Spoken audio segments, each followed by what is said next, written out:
Assalamualaikum warahmatullahi wabarakatuh. Salam sejahtera buat kita semua. Berjumpa kembali dengan demonstrasi perkuliahan administrasi pemerintahan desa bersama saya Akadun. Pada kesempatan kali ini, pada sesi kali ini, pada pertemuan kali ini kita akan membahas tentang strategi pemberdayaan pemerintahan desa. Ada beberapa strategi sebenarnya kalau kita melihat beberapa kajian dari beberapa pakar gitu ya. Nah, kita akan uraikan beberapa kajian dari pakar itu yang nanti akan dikaitkan, dihubungkan, dikorelasikan dengan pemerintahan. Tapi kita bahas dulu secara umum tentang organisasi, tentang perusahaan, baru kita akan kiaskan, analogikan dengan pemerintahan desa. Nah, ini strategi pemberdayaan yang pertama yang ditemukan oleh Alan Schwartz, ya, yaitu strateginya itu dengan melakukan sejumlah kegiatan. Pertama menurut Schwartz itu adalah enabling, facilitating, consulting, collaborating, mentoring, dan supporting. Nah, apa yang harus dilakukan oleh seorang pemimpin di dalam melakukan pemberdayaan, termasuk juga seorang kepala desa? Pertama yang masuk dengan enabling itu adalah membuat mampu, ya, atau enabling atau membuat mampu gitu ya, berarti memastikan bahwa staf kita itu punya segala sumber daya yang mereka perlukan untuk diberdayakan secara penuh.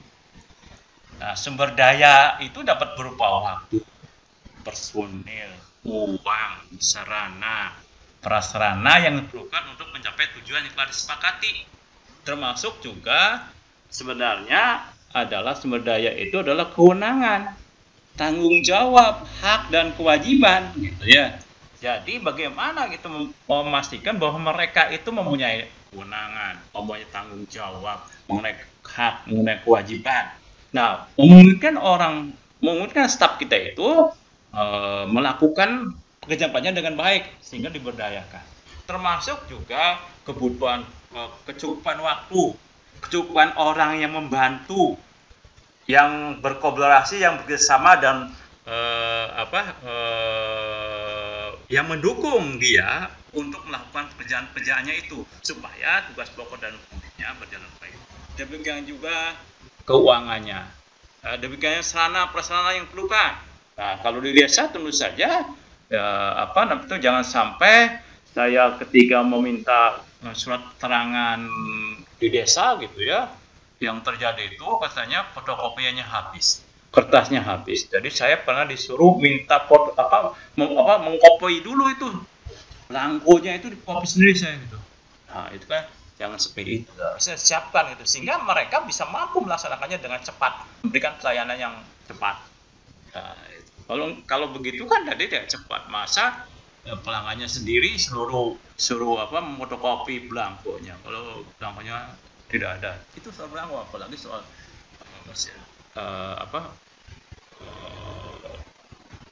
peralatannya, tempat kerjanya. Nah, itu semuanya harus dimungkinkan. Itu yang dimaksud dengan enabling, membuat mampu. Jadi sehingga dia mampu melaksanakannya dengan baik. Yang kedua menurut itu adalah facilitating. Facilitating adalah dalam diterjemahkan menjadi memperlancar. Apa itu memperlancar? Merupakan seorang pemimpin untuk meniadakan segala hambatan, halangan, rintangan, dan penundaan yang menghalangi staf belum melakukan pekerjaan sebaik-baiknya. Halangan itu bisa berupa kurang memadainya informasi, kurang kompeten, kurang cakap, kurang pengetahuannya, kurang tahu prosedurnya. Ya, kalau misalnya bagaimana sih kalau prosedur seseorang misalnya mendapat IMB, kan harus ada surat pengantar dulu, surat pengantar dari desa. Ada izin gangguan, harus surat pengantar dulu dari desa, dan macam-macam surat pengantar dari desa. Nah, itu harusnya mengetahui surat-surat terangan itu. Nah, itu gitu. Bagaimana melaksanakan program pembangunan fisik, jalan, itu harus juga tahu itu semuanya itu. Prosedur dan peraturan-peraturannya juga harus tahu. Nah, itu kalau memberikan mengirim stafnya itu perangkat desa ke kabupaten untuk mengikuti BIMTEK itu merupakan salah satu fasilitating gitu ya, memperlancar tugas-tugas dia. Nah, itu ya, meningkatkan kecakapannya gitu ya. Misalkan BIMTEK membuat Renstra, BIMTEK mengelola administrasi keuangan, administrasi pelaporan, DAD, DD gitu ya. Itu juga termasuk ke dalam yang namanya facilitating gitu ya, facilitating spirit. Yang selanjutnya yang ketiga itu consulting, atau yang sudah mudah menerjemahkannya ya, berkonsultasi. Berarti seorang pemimpin terus-menerus berkonsultasi dengan staf terutama dalam permasalahan teknis, tetapi pemimpin meminta pendapat dan gagasan baru untuk meningkatkan kerja organisasi. Jadi jangan sampai si pemimpin itu, kades itu, yang dimintai konsultasi oleh staf perangkat desanya, tapi harusnya gitu seorang pemimpin itu juga berkonsultasi terus dengan para bawahannya. Kalau dalam hal ini, kalau kepala desa berarti berkonsultasi terus-menerus dengan perangkat desanya. Terus-menerus berkonsultasi. Bahkan sebenarnya yang sangat penting konsultasi ini adalah meminta pendapat perangkat desa untuk gagasan-gagasan apa yang baru. Nah, misalnya di dalam sebulan harus ada setiap perangkat desa memberikan gagasan-gagasan barunya untuk supaya kinerja organisasi, kinerja pemerintahan desa itu jauh lebih baik. Nah, itu konsultasi. Jadi yang namanya consulting itu semacam itu, maka akan terjadi keberdayaan. Yang selanjutnya adalah collaborating, atau dalam bahasa yang sederhana itu adalah bekerja sama. Apa itu bekerja sama? Bekerja sama berarti seorang pemimpin bekerja sama dengan staf secara bebas, terbuka, dan penuh. Dengan bekerja sama, seluruh kekayaan, kecakapan, pengetahuan dalam organisasi dapat dimanfaatkan untuk mencapai tujuan organisasi. Jadi tidak ada hambatan apapun, menganggap bahwa setiap stafnya mampu. Nah, oleh karena itu harus dengan siapapun itu harus bekerja sama, termasuk dengan kelompok-kelompok lain selain pemerintahan. Nah, apalagi kalau sekarang kan ada yang namanya pentahelix, pemerintahan kolaboratif, gitu ya, good governance. Berarti dia juga harus bekerja sama dengan pemuka masyarakat, pemuka adat, ya harus bekerja sama, bukan hanya perangkat desa ya, para pelaku bisnis di tingkat desa, gitu ya, atau bekerja sama dengan media massa, gitu, perguruan tinggi, dengan pemerintah kecamatan, dengan pemerintah kabupaten, dengan dinas-dinas, itu termasuk collaborating, dan itu harus mampu semuanya gitu ya. Itu kalau yang selanjutnya, yang keempat itu strateginya itu mentoring, atau disederhanakan menjadi membimbing. Membimbing adalah mengarahkan staf untuk mengerjakan apa-apa yang belum dikerjakan oleh seorang pemimpin. Jadi harusnya seorang staf itu, makanya orang staf itu harus tahu secara teknis gitu ya.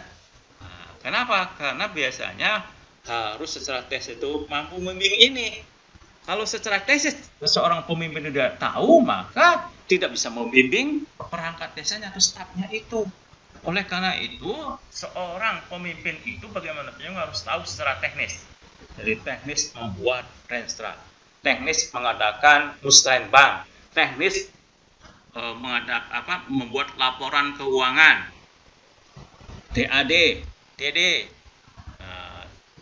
teknis membuat pertanggungjawaban. Itu semuanya harus tahu, karena disitulah nanti kades itu diminta untuk membimbing.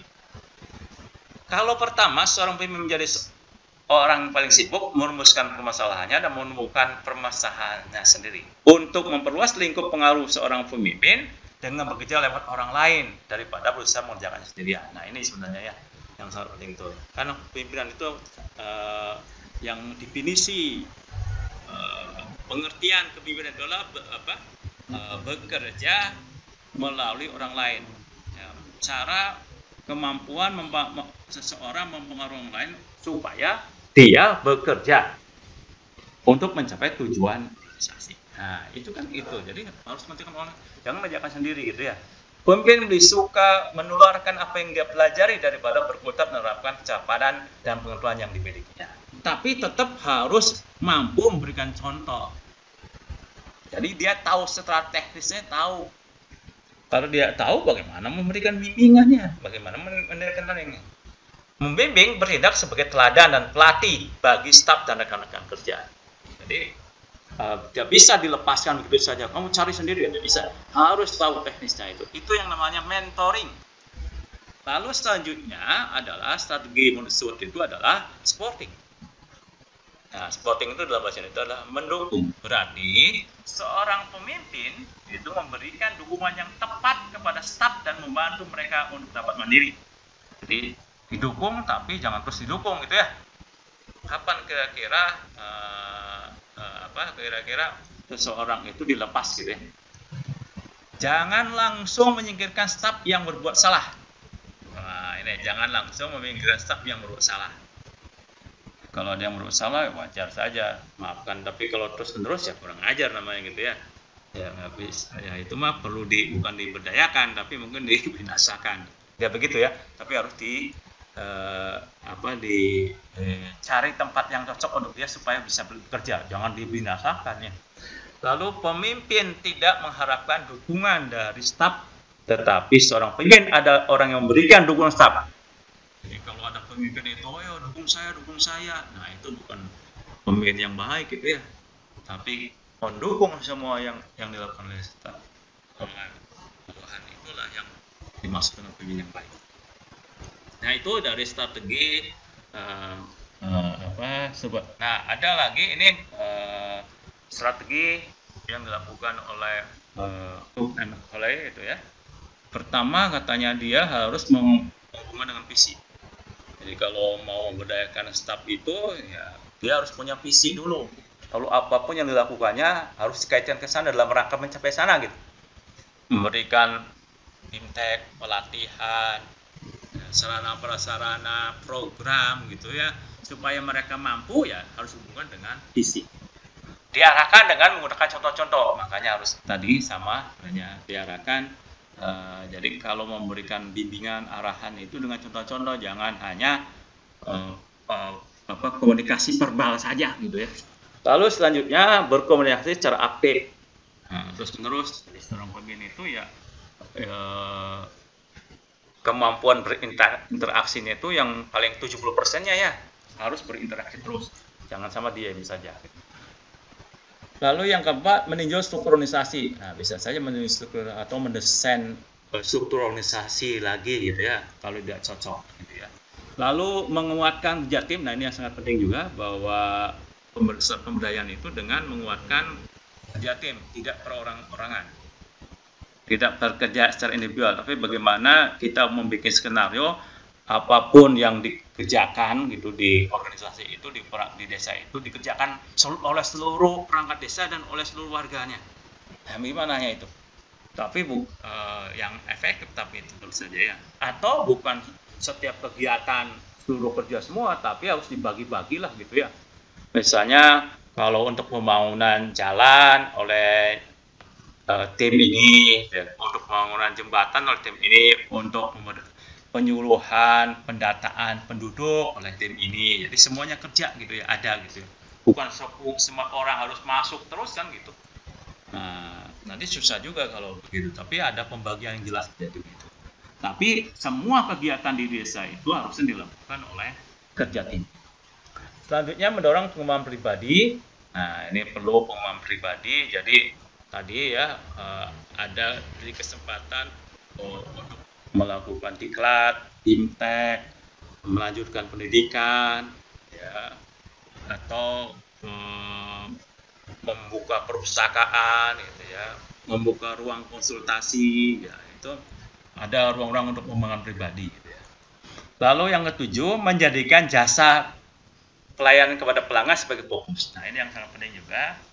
Di samping kerja tim, pemberdayaan itu bahwa orientasi kepada masyarakat, gitu, orientasi kepada warga masyarakat desa itu ya dibaguskan itu apapun yang dilakukannya dalam rangka ke sana gitu.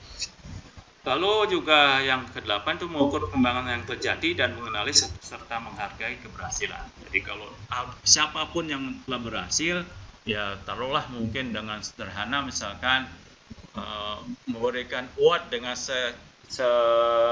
selembar kertas penghargaan yang harganya berapa kan tidak masalah itu ya.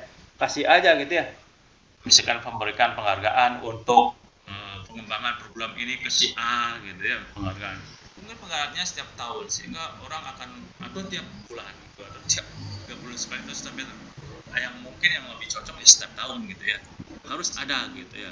Ingat kalau bapak-bapak ibu-ibu itu mendampingi anak-anaknya melihat film kartun SpongeBob gitu ya, itu kan jelas itu ya berapa bangganya itu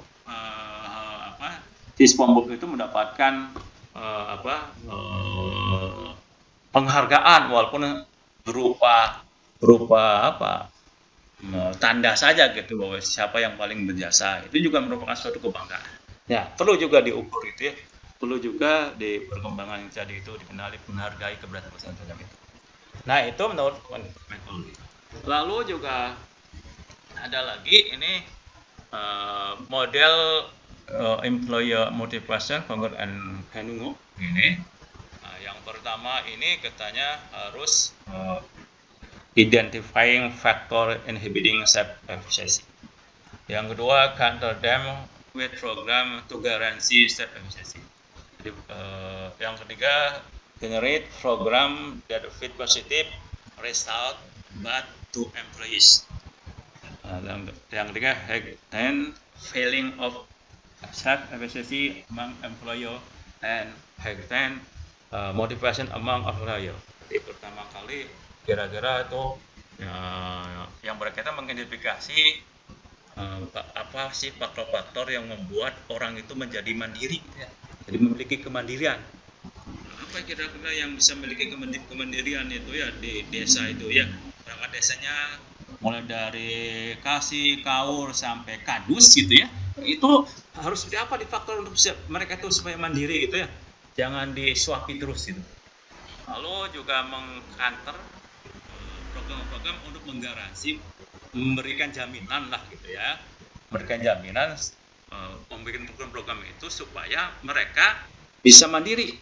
Nah ini ya, jadi supaya mandiri gimana bikin program-program itu ya. Di samping kerja tim ya mereka jangan terus-menerus minta bimbingan terus. Lalu juga menggerakkan program-program, membangun program-program yang memberikan hasil positif kepada para pegawai, dalam hal ini kepada perangkat desa. Lalu juga meningkatkan perasaan kemandirian di antara pegawai, dan terakhir meningkatkan motivasi setiap pegawai untuk kerja lebih baik. Nah, itu kalau dilihat dari motivasi pegawai atau motivasi perangkat desa gitu ya, itu bagaimana harusnya dilakukan oleh seorang kepala desa itu. Selanjutnya ini bagaimana strategi pemberdayaan dan skema proses pemberdayaan menurut Hansap itu dan kawan-kawannya. Pertama itu kalau mengembangkan strateginya itu berbagi informasi akurat dengan setiap orang. Nah, itu mudah saja menurut Hansap itu ya, berbagi informasi akurat dengan setiap orang.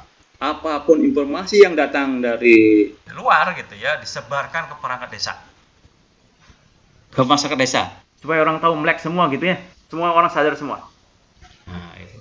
Yang kedua, menciptakan otonomi melalui batas-batas wewenang. Yang kedua itu menciptakan otonomi, jadi semuanya itu kaur kasihnya diberikan otonomi, kadusnya diberikan otonomi, tapi ada aturan mainnya yang dibikin supaya mengatur batas wewenangnya. Lalu yang ketiga, mengganti pemikiran hierarkis dengan tim mandiri. Jadi mengganti pemikiran hierarkis menjadi kerjanya secara mandiri. Nah ini bagaimana cara berbagi informasi akurat. Pertama ini berbagi informasi mengenai kinerja organisasi, membantu orang memahami kegiatan bisnis organisasi. Jadi kalau perangkat desa apa sih tahun ini capaian pemerintahan desa seperti apa dalam hal pelayanan, dengan kepuasan masyarakatnya seperti apa, dalam hal program pembangunan apakah sesuai dengan target atau belum gitu, dalam hal pemberdayaan masyarakat seperti apa, dalam hal pembinaan kelembagaan atau lembaga kemasyarakatan seperti apa gitu. Nah, itu potret aja dulu. Nah, terus setiap tahunnya digambarkan, lalu tahun berikutnya mau apa, gitu ya, mau apa lagi dari 4 bidang tadi, ya, dari 4 bidang mau apa, lalu kira-kira perannya di mana yang harus dikerjakan kan gitu. Ya, itu berbagai informasi yang penting tentang kinerja organisasi, tentang kinerja pemerintahan desa. Lalu selanjutnya membangun kepercayaan melalui sharing. Jadi ingatkan informasi harus dibagi sehingga tidak ada yang di dalam bahasa Sunda disebut selindung gitu ya, disebutkan gitu ya, disembunyikan gitu. Tidak ada. Jadi tidak ada lagi yang disembunyikan di antara kades dan perangkat desa itu ya, antara perangkat desa dan perangkat desa itu semuanya dibagi apapun yang terjadi, transparan lah gitu ya. Lalu yang ketiga, memandang kesalahan sebagai kesempatan belajar. Jadi jangan dicap salah lalu disingkirkan gitu, tapi sebagai kesempatan belajar. Ada kesalahan kesempatan belajar. Belajar lagi, belajar lagi, belajar lagi. Lalu yang keempat, menghilangkan pemikiran hierarkis, mendorong orang untuk bersikap memiliki. Jadi ada hierarki, oh saya kamu siapa, saya siapa, saya atasan kamu bawahan. Nah itu sangat susah kalau begitu. Nah, cara menciptakan otonomi, pertama memperjelas gambar besar dan gambar kecil. Jadi tadi kinerja organisasi seperti apa, setiap kinerja pemerintahan desa yang diingat sudah apa, kinerja setiap kaur, sekretariat, kaur, lalu seksi, kadus di apa. Mungkin sampai digambarkan lah sebagai organisasi dekat PKL seperti apa, Karang Taruna seperti apa, lalu RT RW seperti apa gitu ya. LPMD seperti apa yang jelas, DPD seperti apa, yang gambar besar apa, gambar kecil apa keinginannya. Dan lebih tajam lagi memperjelas tujuan dan peran. Nah, itu setelah ada gambaran keinginan masing-masing yang pengen dicapai tadi, maka tujuan masing-masing apa, tujuan secara pemberian desa apa, lalu dibagi lagi menjadi tujuan setiap unit-unit organisasi yang ada di desa. Dan termasuk perannya apa-apa dalam rangka mencapai tujuan. Misalnya kasih pemerintahan, kasih kesejahteraan, perannya apa, tujuannya untuk apa gitu, dalam rangka mencapai apa. Gambaran kecilnya itu kasih-kasih, kaur-kaur, kadus gitu ya. Gambar besarnya itu adalah tujuan dari pemerintahan desa. Yang ketiga, mendefinisikan nilai-nilai dan aturan yang melandasi tindakan. Nah, setelah ditunjukkan bagaimana gambaran kerja pemerintahan, gambaran kinerja masing-masing unit gitu ya, tujuannya jelas, perannya jelas, lalu gimana aturan mainnya ya, aturan mainnya itu nilai yang harus dikembangkannya seperti apa. Baru yang keempat, menciptakan aturan prosedur yang mendukung pemberdayaan. Nah, ini kira-kira supaya pemberdayaan dilakukan ya, misalkan tadi seperti ada pendelegasian wewenang ya, itu ada pendelegasian tanggung jawab, ada pemberian hak dan tanggung jawab. Nah, itu harus dibikin prosedurnya gitu ya. Ya, supaya berdaya itu. Jadi jangan sampai semua keputusan atau semua tanda tangan itu oleh kepala desa. Kepala desanya sedang ada rapat di kabupaten, ya, nunggu kepala desa. Masyarakat yang mau minta tanda tangan itu. Nah, itu harusnya ada prosedur untuk memberikan kuasa itu, memberikan wewenang untuk tanda tangannya itu di desa itu. Siapapun yang ada di sana itu. Nah, itu ya. Tentu saja dengan berbagai macam cara gitu ya. Lalu memberikan pelatihan yang diperlukan. Lalu meminta orang agar bertanggung jawab terhadap hasil tindakannya. Nah, itu termasuk ya. Yang penting meminta orang bertanggung jawab. Sudah diberikan kewenangan, tanggung jawab, hak dan kewajiban. Nah, minta bertanggung jawab itu untuk hak dan hasil tindakannya. Nah, bagaimana cara mengerti pemikiran hierarki dengan tim mandiri?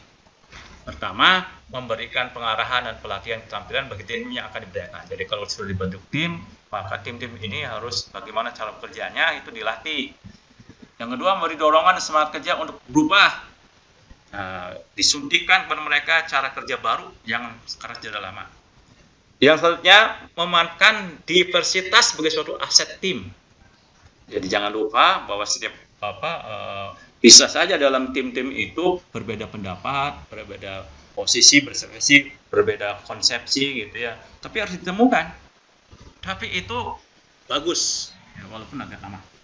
Secara bertahap menyerahkan pengawasan kepada tim. Nah, pengawasannya bukan kepada strong kepada kepala desa, tapi silakan masing-masing menyadari bahwa akan muncul masa-masa sulit. Nah, itu yang perlu disadari. Pasti ada majelis kesulitan. Nah, bagaimana strategi manajemen pemberdayaan? Ini kalau menurut saya, strategi manajemen pemberdayaan itu adalah upaya meningkatkan kompetensi SDM dalam hal perencanaan, baik perencanaan mengenai manusia, material, metode, mesin, money market. Jadi kalau mau strategi manajemen pemberdayaan itu, kalau mau meningkatkan SDM itu perangkat desa berdaya, maka pertama itu harus perangkat desa itu harus memiliki kompetensi, pengetahuan, keterampilan, sikap gitu ya mengenai perencanaan tentang manusia, tentang material, tentang bahan-bahan, tentang metode, cara kerja, tentang mesin, prasarana, tentang uang, tentang masyarakat atau pelanggan. Lalu juga tentang bagaimana cara pelaksanaan yang sudah direncanakan, terutama perencanaan dalam hal yang sudah direncanakan, baik menyangkut manusia, material, metode, mesin, money, dan market. Serta melakukan pengawasan dalam perencanaan pelaksanaan manusia, material, metode, mesin, money, dan market. Nah, itu jelas. Kalau menurut saya yang paling mudah itu seperti itu, maka akan mampu, itu akan bisa bekerja. Karena di situ ada perencanaan, bagaimana melaksanakan harus kerjasama, collaborating, coordinating gitu ya, itu perlu semua pengawasan, apa yang harus yang monitor siapa, yang mengevaluasi siapa, lalu meninjak lanjut seperti apa. Nah, itu harus strategi manajemen pemberdayaan. Nah, oleh karena itu, kalau menurut saya gitu ya, strategi manajemen pemberdayaan itu ya berkaitan dengan tool and function management. Kalau secara sederhana menurut saya gitu ya, terutama di desa itu mungkin sederhana saja lah. Fungsi manajemennya itu ada fungsi perencanaan, fungsi pelaksanaan, fungsi pengawasan.